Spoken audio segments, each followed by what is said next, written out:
Dan kita masih bicara terkait nasib Pilkada Serentak 2020. Kami sudah terhubung melalui sambungan Skype dengan Direktur Eksekutif Perludem Titi Anggraini. Selamat malam Mbak Titi. Malam Mas Ferdi, apa kabar? Baik, sehat Mbak? Insya Allah sehat, semoga kita semua sehat ya. Ya amin. Mbak Titi, KPU sudah pada keputusan bahwa Pilkada Serentak 2020 yang dimana nanti berakhir di September ya 2020 ini ditunda begitu dengan berbagai pertimbangan begitu. Apa yang perlu dicermati dengan keputusan KPU seperti ini, Mbak? Ya, pertama tentu dalam pandangan kami langkah KPU tersebut adalah langkah yang tepat. Karena dalam situasi darurat nasional seperti saat ini, apalagi kemudian energi bangsa difokuskan betul untuk menanggulangi dampak dari penyebaran COVID-19, tentu rasa aman damai bukan hanya dalam kompetisi pilkada, tetapi rasa aman dan damai itu juga harus dirasakan oleh semua pihak yang terlibat di dalam penyelenggaraan pilkada, terutama jajaran penyelenggara, lalu juga pihak bakal calon peserta pilkada dan pemilih begitu. Sehingga langkah ini merupakan langkah yang tidak terhindarkan harus diambil oleh KPU sehingga memberikan kepastian hukum dan perlindungan kepada jajaran penyelenggara, calon peserta pemilihan dan juga pemilih. Tetapi memang ada beberapa hal yang harus disikapi lebih lanjut oleh KPU. Yang pertama, skema penundaan ini mau tidak mau juga berdampak pada keberlanjutan tahapan-tahapan berikut. Dari 4 aktivitas yang ditunda, salah satunya adalah penundaan pelantikan panitia pemungutan suara atau PPS di tingkat desa. Nah, kalau kita cermati Undang-Undang Nomor 1 Tahun 2015 tentang pemilihan gubernur, bupati, wali kota, itu disebutkan bahwa PPS harus sudah dibentuk 6 bulan sebelum hari pemungutan suara. Nah, implikasi dari penundaan pelantikan, apalagi penundaannya sampai dengan 29 Mei 2020, tentu ini juga berdampak pada pergeseran hari pemungutan suara. Karena otomatis ketika PPS ditunda dilantik, maka dia akan juga mengurangi pelaksanaan dari ketentuan pasal 18 Undang-Undang Pilkada bahwa PPS itu dibentuk 6 bulan sebelum hari pemungutan suara. Yang kedua soal verifikasi faktual bakal calon perseorangan. Nah, ketika ini ditunda, pasti ini juga akan berdampak pada masa pencalonan. Kalau masa pencalonan terdampak tertunda, maka juga masa kampanye akan tertunda. Yang berikut soal pembentukan PPDP, Panitia Pemutakhiran Data Pemilih dan proses coklit. Nah, kalau coklit ditunda, tentu penetapan DPT juga akan ditunda. Maka kalau dilihat konfigurasi penundaan aktivitas yang sudah ditetapkan oleh KPU, besar kemungkinan ini juga akan menggeser hari pemungutan suara. Kalaupun misalnya mengambil langkah dipampatkan atau dirapatkan, bertindihan begitu ya dengan tahapan lain pasca 29 Mei, saya kira kita juga terlalu ambil resiko karena nanti bisa berpengaruh pada kualitas kerja jajaran di bawah karena beban yang berat begitu ya. Dan di samping juga kita tidak bisa memastikan bahwa wabah COVID-19 ini bisa berakhir cepat begitu.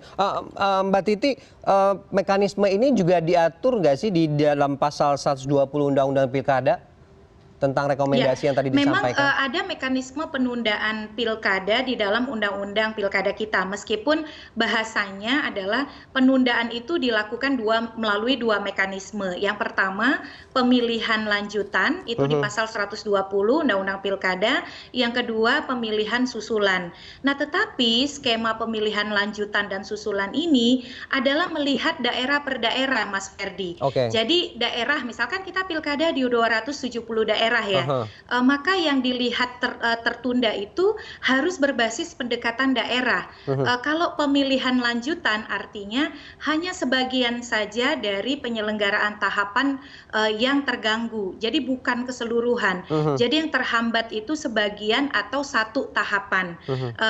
Nah, yang kalau pemilihan susulan artinya seluruh tahapan itu terhambat, artinya dari awal tahapan itu sudah tidak bisa terlaksana. Nah, kalau kalau dilihat dari ketentuan untuk pemilihan lanjutan atau pemilihan susulan, itu skemanya harus diusulkan bottom up. Dari bawah, jadi dari jajaran KPU daerah baru sampai ke tingkat atas, gubernur, lalu kemudian menteri dalam negeri. Dan itu pun pendekatannya daerah per daerah. Nah, sementara kejadian sekarang ini kan bukan hanya pandemi lokal, tapi juga sudah pandemi nasional dan pandemi global begitu ya. Apalagi WHO sudah mengatakan corona COVID-19 ini pandemi global. Sehingga tawaran hukum yang diberikan oleh undang-undang dengan pemilihan lanjutan dan pemilihan susulan itu hanya menjawab parsial saja upaya penundaan pilkada. Tetapi implikasi dari penundaan 4 aktivitas pilkada yang sudah dilakukan oleh KPU itu memerlukan payung hukum yang lebih kuat, yang lebih pasti, makanya kemudian pilihan terletak pada revisi Undang-Undang Pilkada. Nah, revisi ini bisa dengan 2 jalur, yaitu revisi terbatas oleh pembuat undang-undang, pemerintah DPR membahas bersama, dan yang kedua adalah Perpu. Walaupun para pihak banyak yang menyatakan Perpu adalah pilihan yang paling memungkinkan di tengah situasi kedaruratan kita. Tadi juga Tetapi kita sudah konfirmasi ke Bang Doli. Yang pertama, ya tadi kita juga sudah konfirmasi ke Bang Doli untuk revisi undang-undang sepertinya memang akan sulit begitu melihat situasi begini. Yang paling mungkin rekomendasi Perpu ini, Mbak. Ya, nah memang pilihan itu menjadi tidak terhindarkan. Jadi yang pertama harus dipahami oleh semua pemangku kepentingan soal kemendesakan untuk menyelenggarakan pemilihan. Nah, apakah situasi wabah COVID-19 yang sudah menjadi pandemi global membuat pemilihan itu tidak bisa ditunda sebegitu mendesaknya sehingga harus dilanjutkan? Ternyata kan tidak begitu ya, karena baik seruan dari presiden, seruan dari dunia internasional, praktik di beberapa negara, misalnya Inggris menunda pemilu lokal mereka sampai ke tahun depan, Perancis menunda pemilu lokal mereka putaran kedua, lalu kemudian Sri Lanka itu menunda pemilu legislatif mereka tidak jadi diselenggarakan di bulan April, beberapa negara bagian di Amerika juga menghentikan primary election begitu ya. Ini menandakan bahwa ada situasi kegawatan di mana situasi kegawatan untuk mengatasi virus COVID-19 ini jauh lebih prioritas dibandingkan kemudian pelaksanaan pilkada.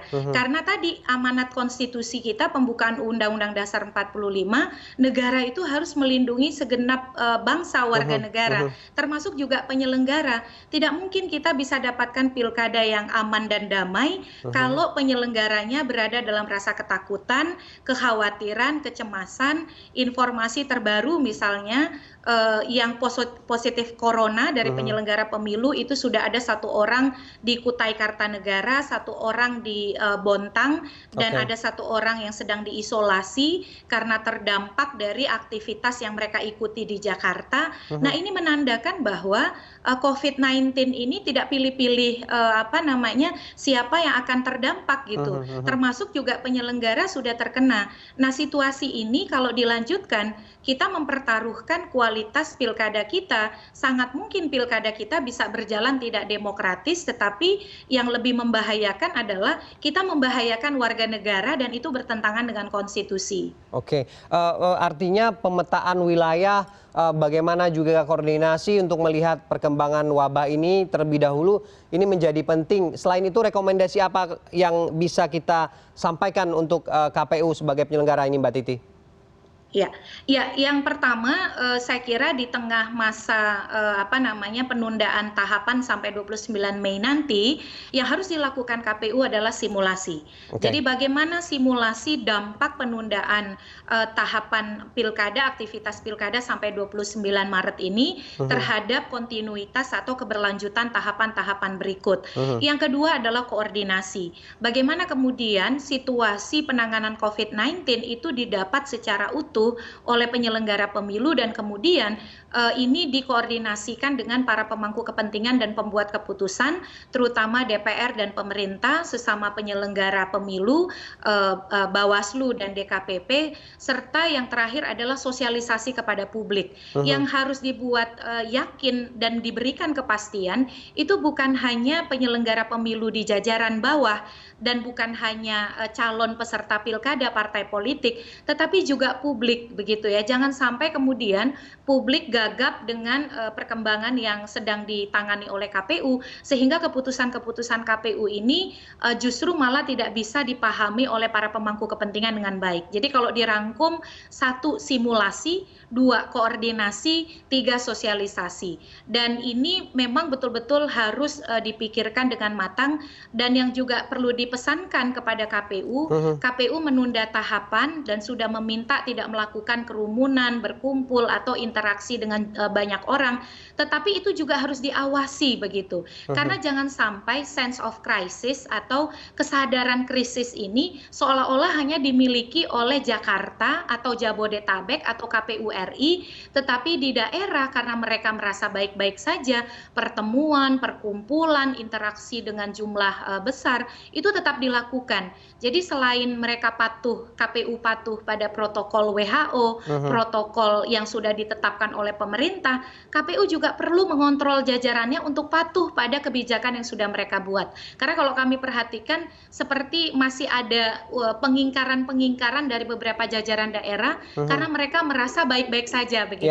Nah, ini yang juga perlu dikontrol oleh KPU RI sehingga kita punya ketertiban di dalam upaya kita memaksimalkan penanganan COVID-19 ini.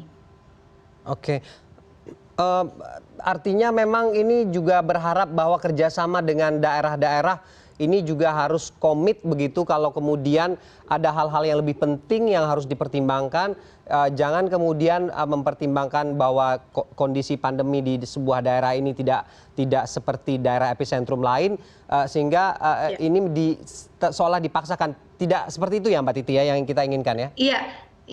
Iya, betul sekali. Jadi bagaimana KPU ini, penegasan KPU kepada jajarannya bahwa keputusan dan surat edaran tentang penundaan aktivitas tahapan yang sudah mereka keluarkan itu berlaku untuk seluruh wilayah.